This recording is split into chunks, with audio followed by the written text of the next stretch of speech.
Morning world. It's the 11th of October 2020. It's Sunday morning. It's about 9:30 a.m. in the morning UK time. Now, let's start with the positives for what's coming up in the short, medium-ish future. As we speak today, Venus in the sky is trining Uranus. Now, that's not a big deal. I'm not a fan of Venus by transit, but Venus trining Uranus in the sky, yeah, it's a nice enough thing. It's not going to cause any problems. In fact, it's going to add just that little 1%, a tinge of a feel-good factor and of things flowing today and in the next 72 hours. The moon's in Leo now. It'll be in Virgo in 48 hours' time. Mercury is standing still. It's going to exactly stand still in about 2.5 days' time. It's opposing Uranus as we speak, and that's why in this last week we've seen a lot of eclectic, unusual, well, relatively unusual for these times, somewhat unpredictable, crazy outbursts, both at the personal and the global level. A lot of things are in an unpredictable state at the moment, with both Mercury and Venus working relatively well with Uranus. And I know a Mercury opposition to Uranus isn't seen as relatively well to most astrologers, but in my mind, Mercury and Uranus are good friends. They do get on, so an opposition from each other is going to stimulate both of them and create opportunities for radical change, especially at the verbal, mental, intellectual and communicative level. This to me is a forerunner of what's coming up on October the 31st, because on October the 31st there is a full moon in Taurus, precisely conjunct Uranus. So of all these nice aspects or stimulating aspects to Uranus now, it's a kind of forerunner of what's coming up at the very end of this month on Halloween, on October the 31st, All Hallows Eve. And it seems to me that that full moon is going to be a time of absolutely crazy stuff going on. Totally unpredictable, not necessarily bad, equally good and bad. Following that, of course, on November the 14th, I think, perhaps the 15th, there's a new moon. And that new moon is precisely sextile Jupiter and it's pretty strongly sextile Uranus. So it seems to me that and that's just as Mercury clears its retrograde shadow and just as Mars stops going retrograde. So I'm really hopeful that it's sort of a month from now, or maybe 5 weeks from now, we're all going to be feeling a little bit more like we can give a sigh of relief and that there is hope and optimism around the corner.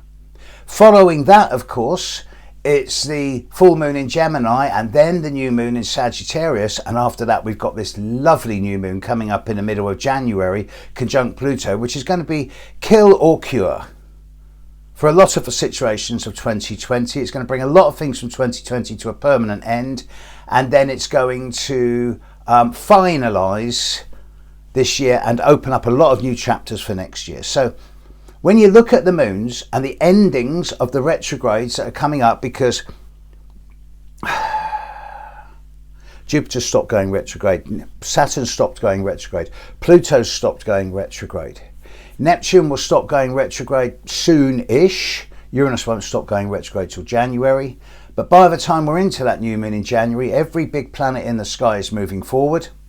Mars has stopped going retrograde. It's looking much, much healthier.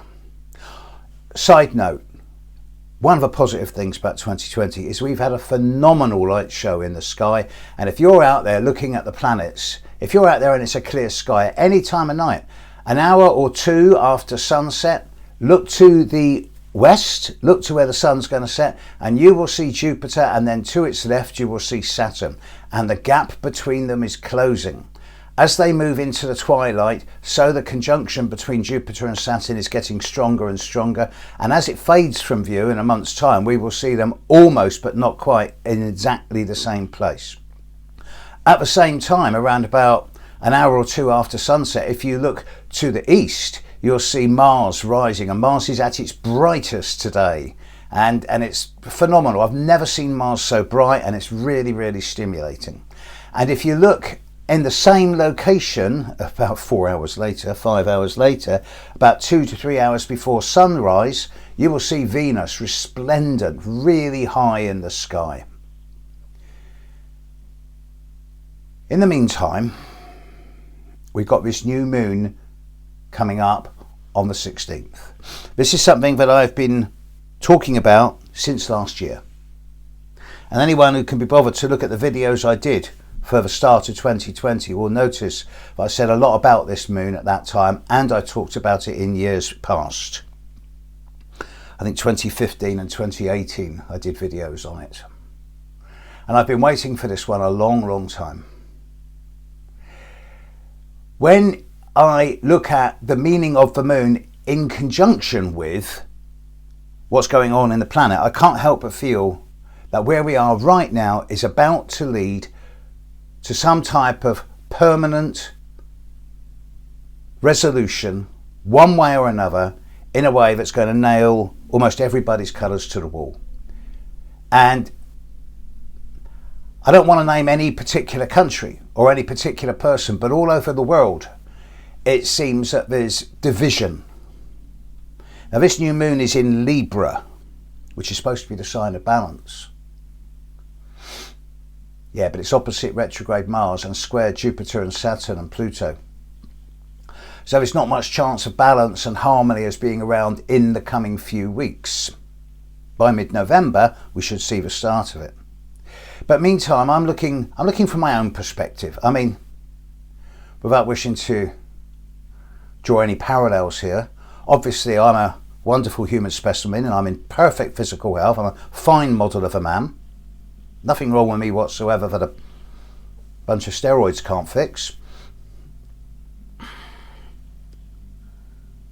You can expect over this coming week the rhetoric of this last week to magnify even more. It's what I call the pimple on top of the boil, okay? We're heading into really the peak of 2020. And in many ways, everything that's happened in 2020 so far can be kind of summarised in this next week. The political extremism all over the world. The rise, the re-rise, the second wave of a virus.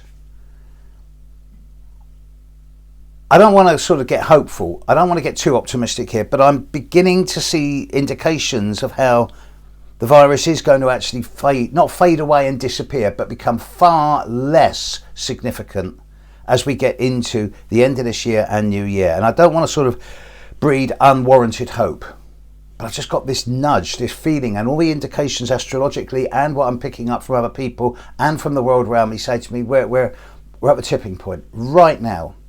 And indeed, in years to come, we're going to look back at this coming week and say that's the time where everything changed.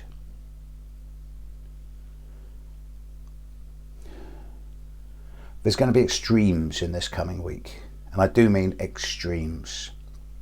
But it is the tipping point.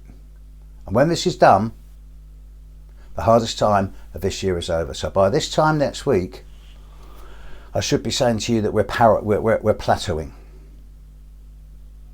Meantime, today, Mercury's standing still opposite Uranus. Venus is trine Uranus. Mars was exactly square Pluto a couple of days ago. So the antagonism, the bombasticness, the arrogance of Mars in Aries going, me, look at me, I'm a fine specimen, versus Pluto in Capricorn going, but what about everyone else? What about the larger picture? What about the nature of government? Crazy times. I've been looking at the planets in the sky and making patterns from them since 1977-78. I've never seen a time like this. We do live in interesting and crazy times. And you know what? Next year's not going to be easy, but I tell you what, compared to this year, it's going to be so much lighter. Can't wait. Hang in there, keep your nerve, don't buy into the hype and spin, and just don't go to extremes. We're more intelligent than that. Catch you in a day or two. Bye, world.